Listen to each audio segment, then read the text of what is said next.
ভৌগোলিকভাবে আমরা ফিলিস্তিন থেকে অনেক দূরে হতে পারি, কিন্তু আজকের এই জনসমুদ্র প্রমাণ করে আমাদের এক একজনের হৃদয়ে বুকের ভেতরে বাস করে এক একটা ফিলিস্তিন। আমাদের হৃদয়ে বাস করছে এক একটা গাজা, আমাদের হৃদয়ে বাস করে এক একটা আল-কুদস। চিৎকার করে বলুন ঠিক কিনা? আমরা আজকে সংহতি প্রকাশ করব আমাদের মুসলিম ভাইদের উদ্দেশ্যে।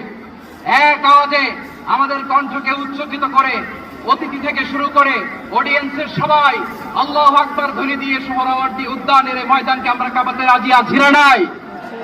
নারায়ে তাকবীর, নারায়ে তাকবীর। দিন ইসলাম, দিন ইসলাম। ফিলিস্তিন, ফিলিস্তিন। আল কুদুস, আল কুদুস। ফিলিস্তিন, ফিলিস্তিন। আল কুদুস, আল কুদুস।